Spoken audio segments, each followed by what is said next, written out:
በስመ አብ ወወልድ ወመንፈስ ቅዱስ አሐዱ አምላክ አሜን።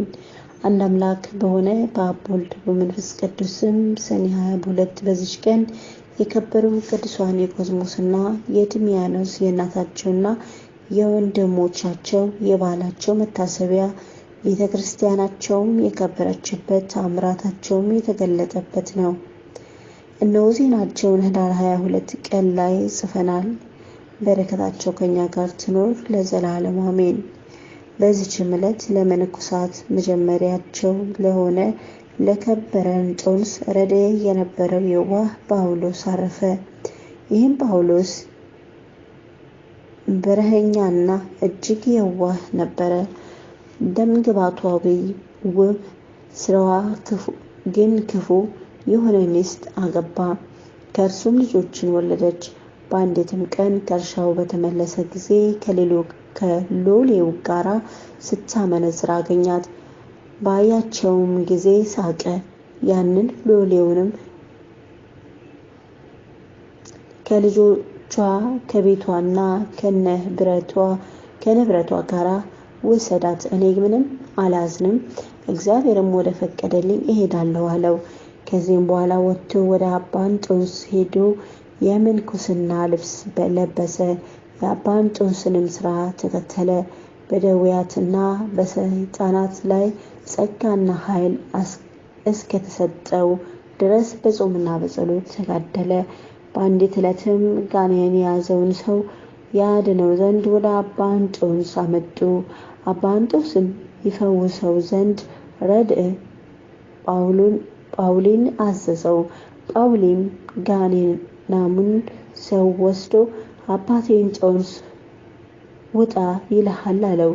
ሰይጣኑ ግን መውጣትን እምቢ አለ። እርሱንም እንጦንስንም ተሳደበ። ጳውሊም ካልወጣስ ለእንጦንስ እነግረዋለሁ፣ እንደሚቀጣህም ታያለህ አለ። ይህንንም ብሎ በቀትር ጊዜ ወጥቶ ፀሐይ በአጋለው ድንጋይ ላይ ቆሞ ይህ ጋኔን ያደረበት ሰው እስኪድን ድረስ ከዚህ አለት እንዳልወርድ እንዳልበላና እንዳልጠጣ ሕያው እግዚአብሔርን አለ። በዚያንም ጊዜ ጋኔኑ ጮሆ በታላቅ ዘንዶ አምሳል ከሰውየው ላይ ወጥቶ በኤርትራ ባህር ውስጥ ገባ። ይህም የዋህ ጳውሊ የሰዎችን ሥራ ሁሉ እያየ ስለ ኃጥአን ያለቅስ ነበር፣ ስለ እነርሱም ይማልድ ነበር። በመልካም እርጅናም በሰላም አረፈ። ለእግዚአብሔር ምስጋና ይሁን። እኛንም በዚህ የዋህ ጻድቅ ጸሎት ይማረን፣ በረከቱ ከኛ ጋር ትኑር ለዘላለሙ አሜን። ሰኔ 22 ቀን የሚከበሩ ዓመታዊ ቅዱሳን በዓላት፣ አንደኛ ቅዱስ አባ ጳውሊ የዋህ፣ 2 ቅዱሳን ወክቡራን ቆዝሞስና ድሚያኖስ ወይም ሰማዕታት፣ 3 ቅድስት ቴዎዳዳ ሰማዕት ወይም እናታቸው፣ 4 አንቲቆስ ዮዲኖስና አብራኒዮስ ወይም ሰማዕታት። ወርሃዊ በዓላት፣ አንደኛ ቅዱስ ዑራኤል ሊቀ መላእክት፣ 2 ቅዱስ ደክስዮስ፣ 3 ቅዱስ ሉቃስ ወንጌላዊ፣ 4 ቅዱስ ዮልዮስ ሰማዕት፣ 5 አባ አንጦንዮስ ጻድቅ። የመንፈስ ፍሬ ግን ፍቅር፣ ደስታ፣ ሰላም፣ ትዕግስትና ቸርነት፣ በጎነት፣ እምነት፣ የዋሃት፣ ራስን መግዛት ነው። እንደዚህ ያሉትን የሚከለክል ሕግ የለም። ክርስቶስ ኢየሱስም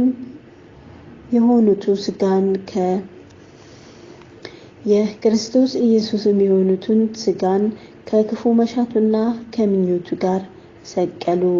ገላትያ ምዕራፍ 5 ከቁጥር 22። ስለ ቃሉ የቃሉ ባለቤት ልዑል እግዚአብሔር ስሙ ከአጽናፈ አጽናፍ ዘወትር የተመሰገነ ይሁን። የቅዱሳኑ በረከት ረድኤት አይለየን። ወስብሐት ለእግዚአብሔር።